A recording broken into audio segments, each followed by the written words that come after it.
Sugar हो गया? Yes sir. तीसरा point at all not important, ये इम्पोर्टेंट नहीं है, बॉडी में दिया हुआ है इसलिए बता रहा हूँ, सुन लेना, एग्जाम में नहीं आना चाहिए। इस पॉइंट में लास्ट में 2 मिनट में जो बोलूंगा बस वो इम्पोर्टेंट है। अब पहले कुछ बातें सुन लेना, तो एक काम करो 2 मिनट वाला पहले बोल दो ना। अरे सुन ले बेटा, बता तो रहा हूँ कि क्या इम्पोर्टेंट क्या नहीं है, समझ में आना चाहिए। सुन, अगला पॉइंट डिस्कस हो रहा नंबर 3, हार्ट की वॉल। तो हार्ट की वॉल तो पढ़ा चुका ना, एपिकार्डियम, मायोकार्डियम, एंडोकार्डियम। तो हार्ट की वॉल में मस्कुलेचर को थोड़ा डिटेल में डिस्कस कर रहे हैं, यानी मसल वाली लेयर, और मसल वाली लेयर बोल दो मायोकार्डियम। तो मैंने जो भी बनाया ना ये मायोकार्डियम बनाई है। और इमेजिन कर, आप थोड़ा ओरिजिनल हार्ट को देखने की कोशिश कर रहे हैं, ऐसा होता है बंद मूर्ति जैसा, उसको मैंने इस बार अब ऐसे काटा है, लॉन्गिट्यूडनल सेक्शन और सामने बना दिया। तो हमारा ये वाला जो है एवी सेप्टा, ये इंटरएक्टल सेप्टा, ये इंटरवेंट्रुलर सेप्टा, ये बेस वाला पार्ट, ये एपेक्स वाला पार्ट। आपकी मॉडल में ऐसा लिखा हुआ है, जो इंटरवेंट्रुलर सेप्टा है ना, ये एपेक्स को टच नहीं करता। ध्यान से देखो, अगर ये वाला पॉइंट इसको टच करता तो दोनों वेंट्रिकल की साइज बराबर हो जाती, पर ये वाला सेप्टा उधर टच करने की बजाय थोड़ा राइट साइड खिसक गया, इसलिए लेफ्ट वेंट्रिकल सबसे बड़ा चैम्बर हो जाता है। ये समझ में आ गया? ऐसे आप सुना ना, नाम तो समझ में आ रहा है, left atrial, left right atrial, ये सब समझ में आ रहा है ना। या मैं बता चुका हूँ, यहाँ पर होगा बाइकस्पिड वॉल, रफ डायग्राम, यहाँ पर होगा इस तरह से ट्राइकस्पिड वॉल, इधर वो सेमिलुनर वॉल होंगे, ऐसा कुछ आप सुना। मैं आपको समझाता हूँ, आप डायग्राम देख रहे हो काट कैसे, तो ये जो आपको दिख रहा है ये हार्ट की वॉल है, वॉल बना देता हूँ। बाहर की तरफ क्या होगी, ऐसे एपिकार्डियम, सिंपल इसको एपिकार्डियम, अंदर की तरफ होगी एंडोकार्डियम, सिंपल। तो यानी कि ये जो लाल कलर से आपको जो भी दिख रहा है, ये पूरा क्या है, मायोकार्डियम। तो हार्ट की वॉल पढ़ चुके हैं, पर उसमें मसल लेयर को थोड़ा समझाना चाहता हूँ, बस सुन लेना, ये पॉइंट इंपॉर्टेंट है ना, समझो। ये आपको जो दिख रहा है ये एट्रिया की मायोकार्डियम है, ये जो दिख रहा है आपको वेंट्रिकल्स की मायोकार्डियम। बस एक पॉइंट सुन लो, एट्रिया की जो मायोकार्डियम होती है ना, उससे इस तरह से देखो कुछ ट्रांसवर्स रिज लाइक प्रोसेस निकल जाते हैं, बिल्कुल स्मूथ नहीं होती है। आप देख सकते हो बेटा, नहीं इंपॉर्टेंट, और में लिखा हुआ है एट्रिया की मायोकार्डियम से ऐसे कुछ ट्रांसवर्स प्रोसेस निकल जाते हैं, समझे। इन प्रोसेस को कहा जाता है मस्कुलर एक्टिविटी, या फिर इनको कॉम्ड मसल्स कहते हैं। मतलब बिल्कुल इनको देखकर ऐसा लग रहा है जैसे कंघी है, कंघी, कॉम्ब, कॉम्ब, देखो ऐसा देख के लग रहा है जैसे कंघी हुई है, समझ में? इंपॉर्टेंट नहीं है। एट्रिया की मायोकार्डियम से जो ट्रांसवर्स प्रोसेस निकल जाते हैं ये सारे, इन प्रोसेस को कहा जाता है मस्कुलर एक्टिविटी या फिर कॉम्ड मसल्स। नॉट इंपॉर्टेंट, नहीं आएगा कभी भी। अगला, वेंट्रिकल्स के मायोकार्डियम से भी देखो ऐसे ट्रांसवर्स प्रोसेस निकले हुए हैं। तो वेंट्रिकल की मायोकार्डियम से जो प्रोसेस निकलते हैं उन्हें कहते हैं ट्रेबिकुली कार्नी या कॉलमनी कार्नी, बकवास कोई नहीं आएगा, बस नाम चेंज किया है। यानी ये दोनों के दोनों क्या है, मसल के प्रोसेस हैं। एट्रिया की मसल से जो प्रोसेस निकल रहे हैं मस्कुलर एक्टिविटी, कॉम्ड मसल, क्योंकि वो कंघी की तरह दिख रहा है। और वेंट्रिकल की मसल से जो प्रोसेस निकल रहे हैं वो है ट्रेबिकुली कार्नी, कॉलमनी कार्नी, बकवास नहीं पूछा जाएगा। ठीक है, समझ आ गया? अब आगे बढ़ते सुन, हमें यहाँ पर एक चीज याद रखनी है, एक चीज याद रखनी है ना, कि एट्रिया और वेंट्रिकल्स में अगर देखा जाए तो ज्यादा मोटी मायोकार्डियम किसकी होती है, वेंट्रिकल की। ये इंपॉर्टेंट पॉइंट है। आप देखो देखो तभी तो देखो, यहाँ मायोकार्डियम ऐसी बनाई है तो यहाँ मैंने ऐसी बनाई है, तो ये ध्यान रखना, वेंट्रिकल्स की मायोकार्डियम एट्रिया के मायोकार्डियम से ज्यादा थिक होती है। ये तो कंफर्म हो गया। अब सोच बताइए, ये पॉइंट इंपॉर्टेंट है, दोनों वेंट्रिकल्स में से अगर देखूं तो उसमें ज्यादा थिक किसकी होगी, लेफ्ट वेंट्रिकल। बेटा मायोकार्डियम की मसल, और मसल जितनी मोटी होगी उतना फोर्स के साथ कॉन्ट्रैक्शन करेगी, तो ब्लड को उतना जोरदार फोर्स के साथ पंप करेगी। अब याद तो बेटा, लेफ्ट वेंट्रिकल को पंप करना है एओर्टा यानी सिस्टमिक सर्कुलेशन में, जबकि राइट वेंट्रिकल को पंप करना है पल्मोनरी आर्टरी यानी पल्मोनरी सर्कुलेशन में। और ज्यादा बड़ा सर्कुलेशन कौन सा था, सिस्टमिक, यानी लेफ्ट वेंट्रिकल को ज्यादा दूर तक पंप करना है बेटा। तो बस ये पॉइंट याद रखना इसके अंदर कि लेफ्ट वेंट्रिकल की मायोकार्डियम सबसे थिकेस्ट होती है, सबसे थिकेस्ट होती है, सबसे स्ट्रांग होती है। एसोसिएशन रीजन बता दूंगा, रीजन क्या होगा इसका, because left ventricle has to pump blood into systemic circulation. तो इस पॉइंट में ये याद रखना है। अब आगे जो बता रहा हूं वो इंपॉर्टेंट नहीं है, सुन लेना ध्यान से। देखो वेंट्रिकल के जो मसल्स है उनके प्रोसेस को हमने क्या नाम दिया था, ट्रेबिकुली कार्नी। पर ध्यान से देखो, कुछ ट्रेबिकुली कार्नी थोड़े से बड़े हो गए। देखो जो मैंने इधर से कुछ ट्रेबिकुली कार्नी थोड़े से बड़े कर दिए, वो ट्रेबिकुली कार्नी जो बड़े हो गए इन्हीं को कहते हैं कैपिलरी मसल। नहीं इंपॉर्टेंट, पेपिला का मतलब होता है निप्पल। आप इसको, ये ट्रेबिकुली कार्नी थे, और देखो कुछ ट्रेबिकुली कार्नी निप्पल की तरफ पॉइंटेड हो गए, तो ये जो निप्पल की तरफ पॉइंटेड हो गए ना, इन्हीं को कहते हैं पेपिलरी मसल। Not important. अगर तुम लॉजिक वाइज सोचो, देखो मैंने इधर 3 पेपिलरी मसल बनाई है क्योंकि इधर ट्राइकस्पिड वॉल है, और इधर मैंने 2 पेपिलरी मसल बनाए क्योंकि इधर बाइकस्पिड वॉल है। अब मैं आपको एक चीज तो समझाना चाहूंगा, आप मुझे बताओ, ये जो वॉल्व है बेटा, इनके जो कस्प है नीचे खुलने चाहिए, ऊपर खुलने चाहिए, नीचे। तो ऊपर खुलने से रोकना पड़ेगा ना। तो क्या होता है, समझो समझो, मैं बस एक बना देता हूँ ना। देखो पेपिलरी मसल का टिप और इन वॉल्व में इनके जो कस्ट है उनसे समझो inelastic collagenous cord like structure जुड़े होते हैं, इन्हें कहते हैं मुन्ना कॉर्डा टेंडिनी। तो जाहिर सी बात है इधर 3 होंगे, बताने की जरूरत नहीं, ऐसे 3 हो जाएंगे, इधर 3 के लिए हो जाएंगे, इधर जो है से 2 हो जाएंगे, जो भी है। मतलब what are chordae tendineae? They are inelastic collagenous cord. या फिर कोलेजन फाइबर में इलास्टिसिटी नहीं होती, ऐसा कुछ। अब सुनिए इनका फंक्शन क्या है। ये जो है उन कस्प को रिवर्स खोलने से रोकेंगे ना, तो क्या होगा, ये वाले कस्प नीचे तो खुल जाएंगे, और जब रिवर्स खोलने की कोशिश करेंगे ये कॉर्डा टेंडिन को खींच कर रखेंगे ताकि उनका बैक फ्लो ना हो सके। थर्ड पॉइंट कंप्लीट हो गया, हार्ट वॉल के अंदर मस्कुलेचर। ये बातें कहां लिखी मैं आपको बताता हूं ना, आपके मॉडल में चेक करो, पहले पेज नंबर 74 का होता है, पहले 74 देखो, 74 हमने पूरा पढ़ लिया बेटा, है ना, एंडोकार्डियम, एपिकार्डियम, मायोकार्डियम। नीचे एक चित्र बना हुआ है, नहीं पढ़ना आपको, ये मैं कहता हूं जो बुक्स हैं नहीं आएंगे एग्जाम में, तो देखो उस चित्र में ऊपर ही पर वो उठपटांग नाम लिखा है, देखो right subclavian artery, right common carotid artery, peripheral artery, मजा तो नहीं है आपके एग्जाम में, पर ठीक है बॉडी में था इसलिए मैंने बता दिया, वो चित्र नहीं पढ़ना है। राइट साइड वाला पेज हम पढ़ चुके हैं, राइट साइड का बहुत इंपॉर्टेंट लिखा हुआ है, systemic heart, pulmonary heart, systemic circulation, pulmonary circulation, पिछली क्लास में बता चुका था। नीचे चित्र बना हुआ है, नहीं पढ़ना है, ये हार्ट का डायग्राम नहीं पढ़ना है, टाइम पास नहीं करना है, पढ़ना पढ़ो, पेज नंबर 76 पर है, ऊपर एक चित्र नहीं पढ़ना है, चित्र के नीचे एक हेडिंग लिखा हुआ है वेसल्स, और ये सेकंड पॉइंट में पढ़ा चुका हूं, वेसल्स कौन कौन से चैप्टर में कौन कौन सी वेसल आती है, कौन सी जाती है, तो ये चारों चैप्टर के नाम लिखे हुए हैं, इसमें कौन सी वेसल आती है, कौन सी जाती है, वो थ्योरी में लिखा हुआ है। उसके हेडिंग लिखा हुआ नीचे वाल, वो अभी पढ़ाया वॉल, उसमें जैसे लिखा हुआ है एट्रिया, एट्रिया में आपको देखो वर्ड मिलेगा मस्कुलर एक्टिविटी, वेंट्रिकल में आपको वर्ड मिलेगा trabeculae carneae, columnae carneae, papillary muscle, chordae tendineae, inelastic cords, तो सारी बातें मैंने बोल दी। राइट साइड पेज को लिखा हुआ है वाल्व, ये भी पढ़ लिया, कहां पर कौन कौन से वॉल होते हैं, तो उसको वो सारी वॉल के बारे में लिखा हुआ है। फिर है 3 गोल्डन की पॉइंट्स, ये मैं आपको पढ़ा चुका हूं। अब हेडिंग लिखा हुआ है आगे blood supply of the heart, that is coronary circulation, ये हमारा चौथा पॉइंट है, ब्लड सप्लाई ऑफ हार्ट यानी कोरोनरी सर्कुलेशन। समझो ये 2 मिनट टॉपिक है। हार्ट जब लंग्स को सर्कुलेट करता है तो पल्मोनरी सर्कुलेशन है ना, हार्ट जब सिस्टम को सर्कुलेट करता है तो सिस्टमिक सर्कुलेशन, हार्ट जब खुद को सर्कुलेट करता है तो कोरोनरी सर्कुलेशन। वो मैं पढ़ा चुका हूँ, देख कोरोनरी सर्कुलेशन आपको समझ में आएगा। या फिर हार्ट में होता है लेफ्ट वेंट्रिकल, या फिर लेफ्ट वेंट्रिकल से कौन निकला था, एओर्टा, इस डायग्राम में लेफ्ट वेंट्रिकल से निकला एओर्टा, एओर्टा से क्या बनी 2 कोरोनरी आर्टरी, एक 2 कोरोनरी आर्टरी पढ़ा चुका हूँ। अरे हार्ट का खुद का सर्कुलेशन वो कोरोनरी सर्कुलेशन, तो लेफ्ट वेंट्रिकल से निकला एओर्टा, एओर्टा से बनी 2 कोरोनरी आर्टरी, और ये 2 कोरोनरी आर्टरी ऑक्सीजन ब्लड लेकर वापस कहां घुस जाती है, हार्ट के अंदर, यानी हार्ट की मसल। ऐसे डाउट मत पूछना, तो आपने हार्ट यहां लिखा तो लेफ्ट वेंट्रिकल उसके बाहर कैसे आ गया, अरे मैं लेफ्ट मार दूं, मैं सर्कुलेशन समझा रहा हूं, तो ऐसे डाउट नहीं आने चाहिए, हां समझो। अरे लेफ्ट वेंट्रिकल कहां पढ़ा चुका बेटा, लेफ्ट वेंट्रिकल से निकला एओर्टा, एओर्टा से बनी 2 कोरोनरी आर्टरी, और ये 2 कोरोनरी आर्टरी ऑक्सीजन ब्लड लेकर वापस हार्ट में घुस गई। अब हार्ट की मसल ने ऑक्सीजन को यूज कर लिया, अब वहां से गंदा खून लेकर क्या निकलेगी, 2 कोरोनरी वेन, 2 कोरोनरी वेन, फिर 2 कोरोनरी वेन किसमें खुलती है, कोरोनरी साइनस, कोरोनरी साइनस, और ये कोरोनरी साइनस कहां खुल जाएगा, राइट एट्रिया। ये है हार्ट का सर्कुलेशन।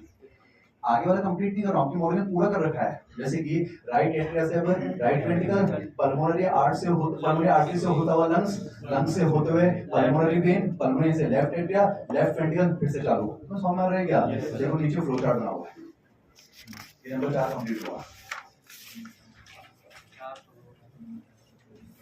एनाटॉमी कंप्लीट नहीं हुई, लगभग हो गई। सुपरस्टार पॉइंट पढ़ाना है, नंबर 5 समय नहीं है, शाम में तो पढ़ा के जाऊंगा, मैं ज्यादा स्लो पढ़ाता हूँ, पता नहीं क्यों शाम में मैं थोड़ा गुस्से में पढ़ाता हूँ, इसलिए याद है शाम में मैं कहता रहा हूँ बढ़िया बैच तुम पसंद हो मुझे, शाम में तो तोते नहीं होने देता मैं, कोई दिलकर बता दे मेरी क्लास में, तुमसे थोड़ा लगाव है, तुम ध्यान से सुनते हो ना, ठीक है 4 पॉइंट हुए, 5 का पढ़ाना है, तुम्हारे ब्रेक के 10 मिनट तो हो जाएगा, तुम पढ़ाने नहीं दोगे सर, साउंड पढ़ा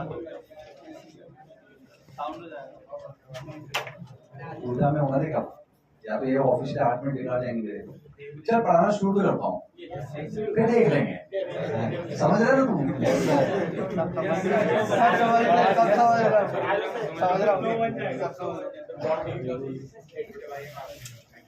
क्या बॉटनी क्लास ले लूं? अगली क्लास ले लो, कोई दिक्कत नहीं, ले लो पूरी क्लास ले लो। बॉटनी वाले से समझ नहीं आ रहा तुमको? ऐसा क्यों बोल रहे हो? मजा नहीं आ रहा। अरे ध्यान से सुना करो, botany is more important then zoology. पता है ना? पता है ये चीज? नीट के अंदर मैं जूलॉजी प्रोसेस करूंगा नहीं, जूलॉजी कार्य करूंगा। Botany is more important then zoology. Zoology में जो क्वेश्चन आते हैं वो सिर्फ जूलॉजी के आते हैं, और बॉटनी में जो क्वेश्चन आते हैं वो बॉटनी प्लस जूलॉजी के आते हैं। बॉटनी के सेक्शन में क्वेश्चन आते हैं क्लाइनफेल्टर सिंड्रोम, टर्नर सिंड्रोम, हम जूलॉजी में मान के चलते हैं, पर आते हैं वो बॉटनी में। समझ आ रहा है? Botany is very important. सबको बहुत ध्यान से सुना करो, मुझे तो सुना ही करो और सबको भी सुना करो। अगला पॉइंट है, चल शुरू तो करते ना। चल एक काम कर, राइटिंग पे फोकस नहीं करेगा तो जल्दी हो जाएगा।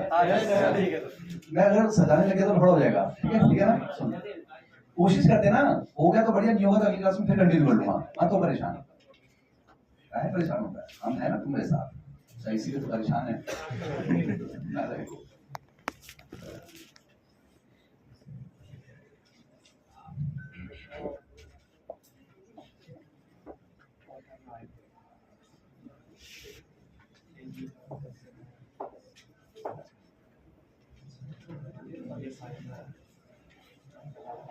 देखो हो गया तो बढ़िया, नहीं होगा तो अगली क्लास में फिर कंटिन्यू करूंगा। मत तो परेशान, पूरा बता है, परेशान है ना तुम्हारे साथ।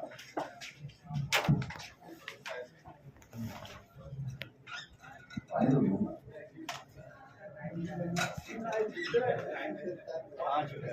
ऑफिशियली 6 मिनट अभी, 6 मिनट हो जाएगा। तुम जाग रहा ना फिर? Yes sir. सुन, और पूरा बना रखा मैंने, अगली क्लास में फिर बता दूंगा। पर ठीक है, थोड़ा तो सुन ले। अब फिजियोलॉजी वाला पार्ट शुरू हो रहा है, थोड़ा बहुत सुन।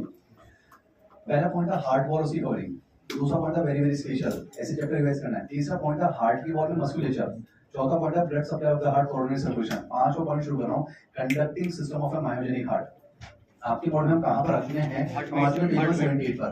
पेज नंबर 78 पर बस देख लो ना, अगली क्लास में फिर बता दूंगा। पर ठीक है ना, समय बचा है तो मैं फालतू में रेस्ट नहीं कर सकता, मुझे बोलना ही है, मेरा रूल है खुद का ना। पेज नंबर 78 पर बिगिनर्स बॉक्स है, बिगिनर्स बॉक्स के नीचे हेडिंग लिखा हुआ है हार्ट बीट। ये हार्ट बीट हमारा छठा पॉइंट है।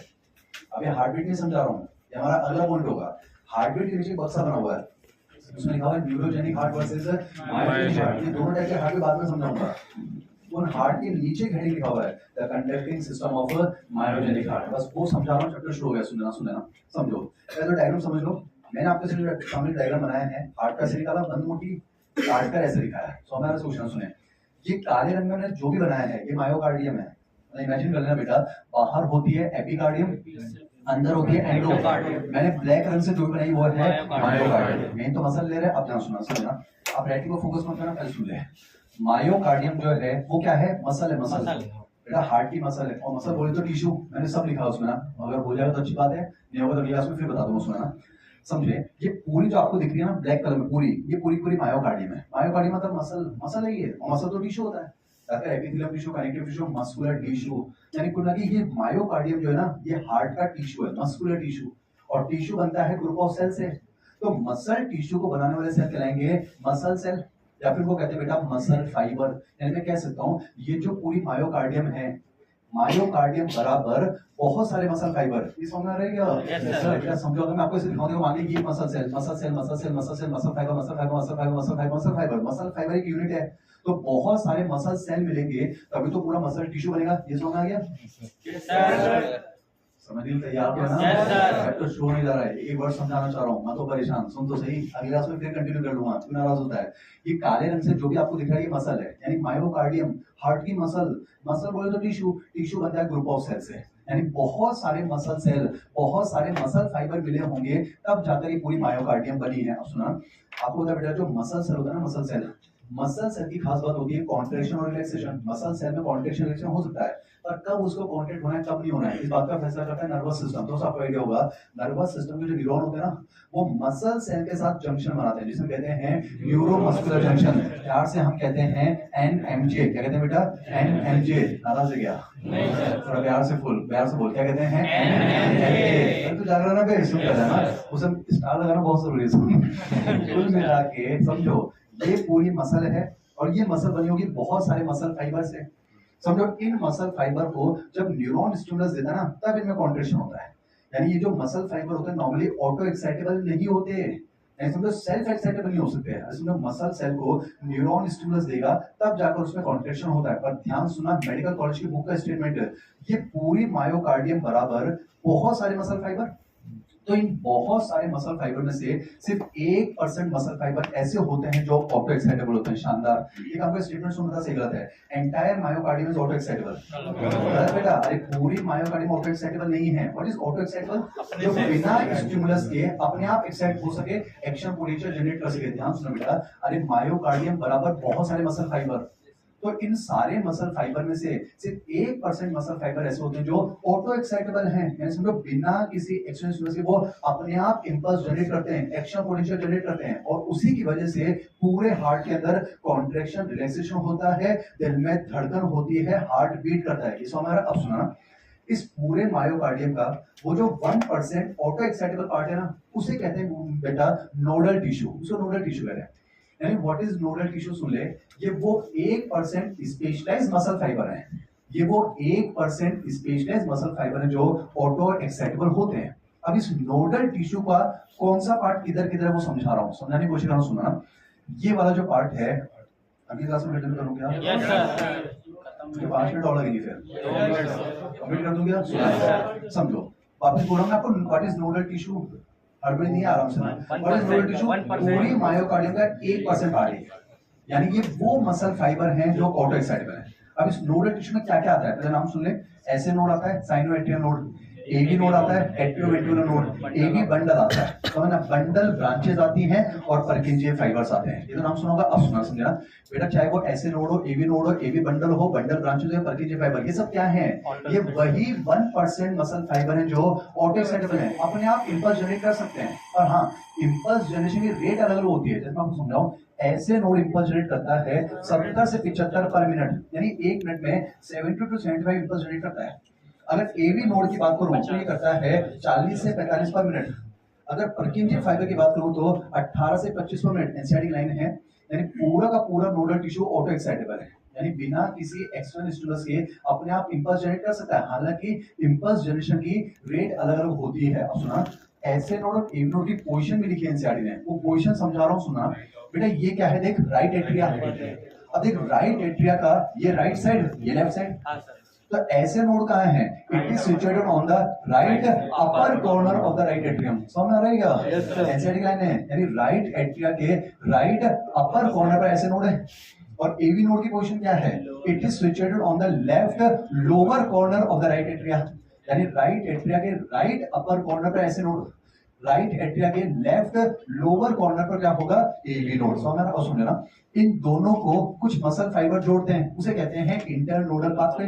दो नोड के बीच का पाथवे उसे कहते हैं इंटरनोडल पाथवे। पहली बात सुनना, फिर एवी नोड से एक बंडल निकला, इसको क्या कहेगा? AV bundle. अरे एवी नोड से निकला एवी बंडल, इसी को बंडल ऑफ हिस भी कहते हैं।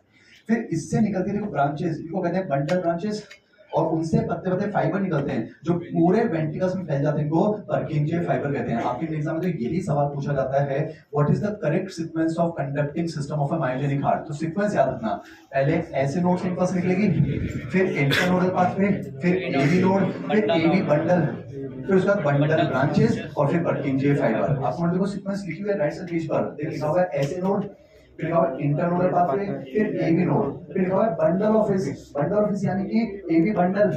फिर वहां एक और वर्ड मिसिंग है, बंडल ब्रांचेस, यानी बंडल ब्रांचेस होना चाहिए। उसके बाद क्या आएगा? पर्किंजे फाइबर। मुझे बताने की जरूरत है, ये लेफ्ट बंडल ब्रांच और ये राइट बंडल ब्रांच। अब एक चीज समझा देता हूं बेटा, 2 मिनट लूंगा, तो समझ आना चाहिए। सुनना मुझे तो ये सब तो मैंने आपको बताया, SA node, AV bundle, bundle branches, Purkinje fibre, ये सब है क्या?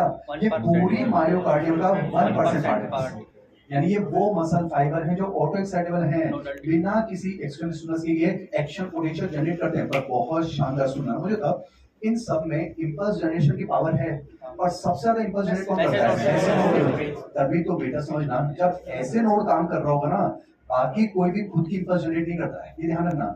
अगर मान ले ऐसे नोड काम कर रहा है 70 से 75 इंपल्स जनरेट कर रहा है ना, तो बस कुल मिला के उसी की इंपल्स आगे कैरी करेगी, मतलब ए बी नोड उसी की इंपल्स को आगे कैरी करेगा। जब तक ऐसे नोड काम कर रहा है बाकी कोई भी अपनी इंपल्स जनरेट नहीं करता, बस उसकी इंपल्स को आगे कैरी फॉरवर्ड करता है। इसीलिए तो हमारे दिल के धड़कने की जो रफ्तार होगी, दिल के धड़कने की जो रफ्तार होगी वो कितनी होती है, 72 हार्टबीट पर मिनट। तो किसके हिसाब से चल रही है, ऐसे नोड, तो समझ में आ रही है? तो हमारे दिल के धड़कने की, हार्ट के बीट करने की, वर्ड समझा रहा हूँ, दिल के धड़कने की, हार्ट के बीट करने की जो रफ्तार होगी, जो पेस होगी, उस पेस को बनाने वाला, उसका मेकर कौन है, ऐसे नोड। ये वर्ड समझ में आ रहा है क्या? इसलिए इसको कहते हैं pacemaker of the heart. नहीं आगे समझ में? मतलब दिल के धड़कने की जो रफ्तार होगी कि वहां कोई बेहतर बात धड़केगा, तो उस रफ्तार, अब स्पिन बॉलर, पेस बॉलर, समझ में आ रहा है ना भाई? तो दिल के धड़कने की जो पेस होगी, उस पेस को बनाने वाला कौन है, ऐसे नोड। उस पेस का मेकर कौन है, ऐसे नोड। इसलिए उसको पेस मेकर ऑफ हार्ट कहा जाता है। इस हमारा वापस बोलो बेटा, ये सारे के सारे एक्शन पोटेंशियल जनरेट कर सकते हैं। और हाँ, इंपल्स जनरेशन की रेट सबसे ज्यादा किसमें, ऐसे नोड। तो जब तक वो काम कर रहा है बाकी इंपल्स जनरेट नहीं करेंगे, और दिल के धड़कने की जो रफ्तार होगी वो ऐसे नोड के हिसाब से चलेगी, इसलिए उसको पेस मेकर कहा जाता है। समझो, कल को मान लो किसी का ऐसे नोड खराब हो जाए तो इसका मतलब उसकी डेथ हो जाएगी नहीं। अगर ऐसे नोड खराब हो गया तो अब एबी नोड काम करना शुरू कर देगा, और इसके हिसाब से दिल की धड़कन 40 से 45 हो जाएगी। अगर मान ली किसी में ये भी खराब हो जाए तो मरेगा नहीं, अब परकिंजे फाइबर काम करेंगे और दिल की धड़कन 18 से 25 चलेगी। अगर मान ली ये भी खराब हो गया, राम नाम सत्य, तो समझ आ रहा ना बेटा? तो जाकर बेटा यानी कुल मिला के ये सब एक्शन पोटेंशियल जनरेट कर सकते हैं, और मैक्सिमम एक्शन पोटेंशियल जनरेट करने का काम ऐसे नोड करता है। इसलिए हार्ट के कॉन्ट्रैक्शन और रिलैक्सेशन की जो रिदमिक एक्टिविटी है उसको रेगुलेट करना, उसको इनिशिएट करना, ये कौन करवाता है, ऐसे नोड। इसलिए उसको पेस मेकर ऑफ हार्ट कहा जाता है। अब एक पॉइंट बता रहा हूं, लेक्चर बंद करो बेटा, सुन। इंपल्स जनरेशन की रेट एक अलग चीज है और इंपल्स कंडक्शन की स्पीड एक अलग चीज है। मुझे कहा मैक्सिमम इंपल्स कौन जनरेट करता है, ऐसे नोड। मिनिमम इंपल्स कौन जनरेट करता है, तो इंपल्स जनरेशन की रेट है, और इंपल्स कंडक्शन की स्पीड फास्टेस्ट इसमें होती है परकिंजे फाइबर। बेटा मुझे था परकिंजे फाइबर तो मैसेज देते हैं वेंट्रिकल को, यानी परकिंजे फाइबर मैसेज देंगे तब जाकर वेंट्रिकल कॉन्ट्रैक्ट करेगा। और बेटा वेंट्रिकल की साइज बड़ी होती है, तो इनमें स्पीड ऑफ कंडक्शन फास्टेस्ट होनी चाहिए। तो फास्टेस्ट स्पीड ऑफ कंडक्शन किसमें है, परकिंजे फाइबर, समझ रहा है? जबकि स्लोएस्ट स्पीड होती है एबी नोड के अंदर। यहाँ पर पॉइंट कंप्लीट होता है conducting system of myogenic heart. पर एक बार समझा देता हूँ, 2 मिनट ले क्या, मैं माफी चाहूंगा पर ठीक है ना, कंप्लीट हो जाएगा। सुना ना, माफी मांगने की क्या बात है, सुन मैं आपको समझाता हूँ। अब 2 शब्द होते हैं, न्यूरोजेनिक और मायोजेनिक। तो हमारा हार्ट क्या है, मायोजेनिक। ऐसा हार्ट जिसमें दिल को धड़कने का स्टिमुलस खुद हार्ट जनरेट कर रहा है और हार्ट की मसल जनरेट कर रही है, मायोजेनिक। अरे बेटा ये ऐसे नोड एक नोड है क्या, ये मसल का ही तो पार्ट है। ये समझो हार्ट की मसल खुद दिल को धड़काने का स्टिमुलस जनरेट कर रही है, ये समझो मायोजेनिक। मतलब हार्ट की मसल ही स्टिमुलस जनरेट कर रही है ताकि दिल धड़के, उसको मायोजेनिक हार्ट कहते हैं। तभी तो कहा जाता है हमारे धड़कते दिल को शरीर से निकालकर बाहर रख दो, आप देखो पर रख दो तो भी धड़केगा। जब ओपन हार्ट सर्जरी करनी होती है ना, हार्ट को निकालकर साइड में रख देते हैं तो भी धड़कता है। क्यों? आपने सारी नर्व सप्लाई काट दी तो भी धड़केगा। क्यों? न्यूरॉन से स्टिमुलस होना चाहिए।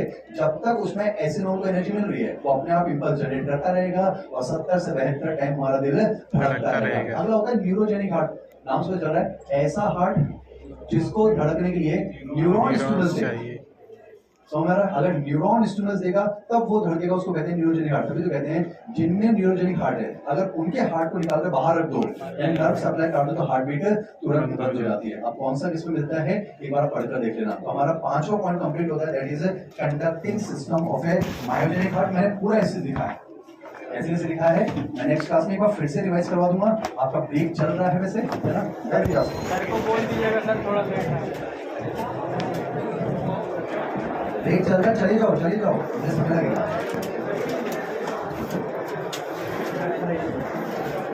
ये बहुत इंपॉर्टेंट था।